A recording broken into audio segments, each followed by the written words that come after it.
However, the odds of a new Star Wars movie sucking bantha balls is actually really rather high, at least 50 to 1. Never tell me the odds. Someone shut him up or shut him down.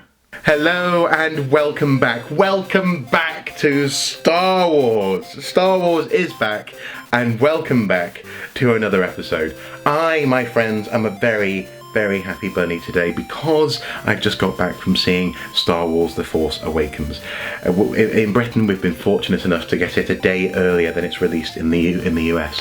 I don't know why, but I don't care. I've seen the film, and God, it's so good. It's just brilliant. There's going to be no spoilers in this video, don't worry. As it says in the title, no spoilers. I will give you broad brush strokes and hints by referring to other films. I'm not going to tell you anything important because frankly this film needs to be watched unspoiled. Okay, so there's going to be no substantial, nothing actually of spoilerific nature in here. Just basically, I suppose, emotions. That's what I'm going to be giving you today.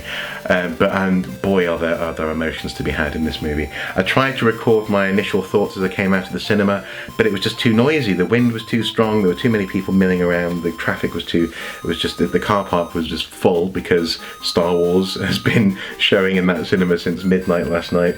And in terms of emotions, I have to say I was teary. I got teary during the film. Tears of joy, tears of wonder, tears at times, at one particular time, of sorrow. There's a moment in this film which is very resonant, very powerful. In some ways more powerful than some of the emotional hooks, for example, in Return of the Jedi. This film is handled so carefully. Yes, there's a slight element of J.J. Abrams' Star Trek polish here and there, but I can forgive it because it is J.J. Abrams directing. I mean, you know, he can't actually completely remove himself from his work, nor would we want him to.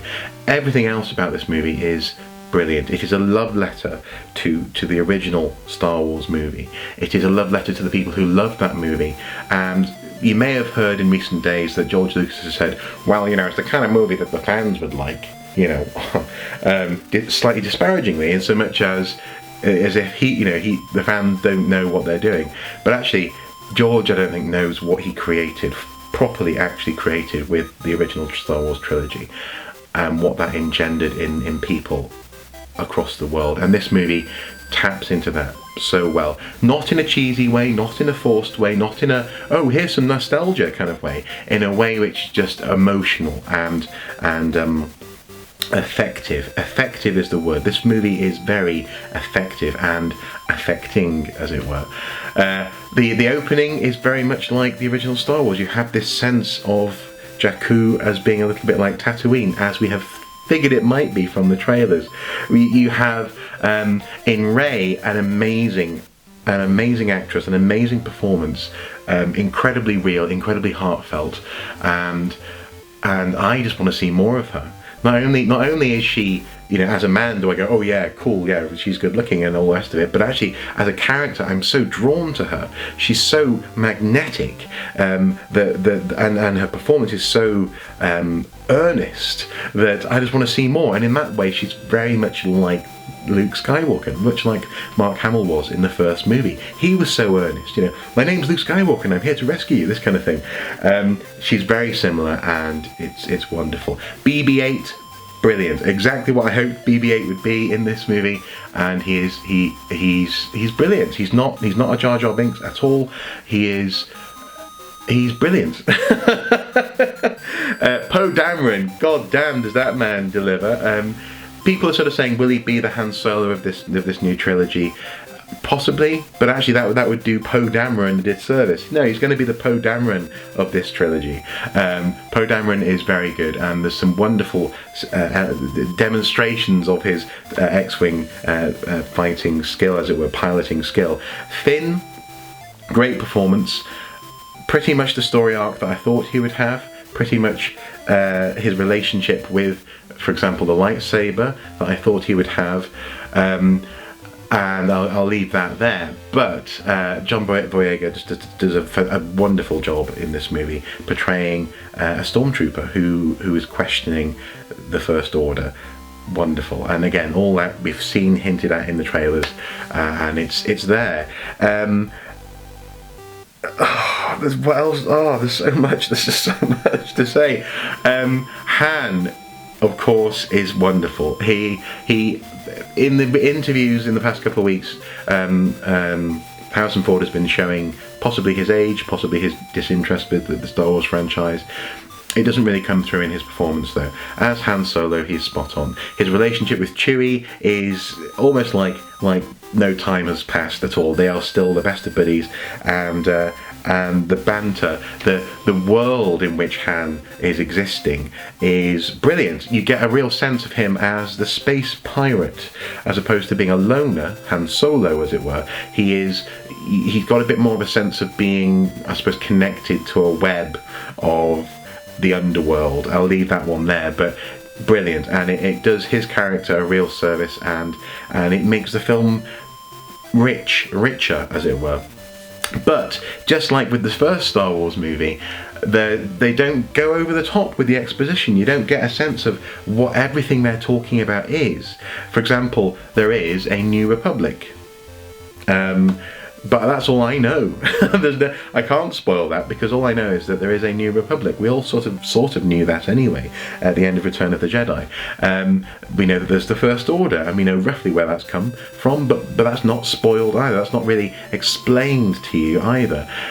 Just like with the first Star Wars movie, it's all about this adventure, this road movie, this going from A to B to C, and on the way picking up things, learning things, being thrown into adventure, being thrown into this coming of age, I suppose, story, and learning something about yourself, and hinting at something about your future, as it were.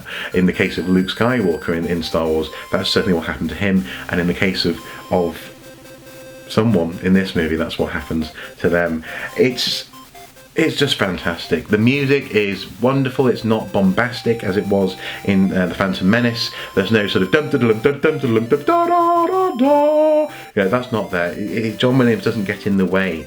He helps. He augments this movie, and that's exactly what the music in the original trilogy did. It augmented the emotions. It made it bigger and better, and that's what this film is. It's fantastic. The relationship between Han and Leia is explored and explained in a very efficient way.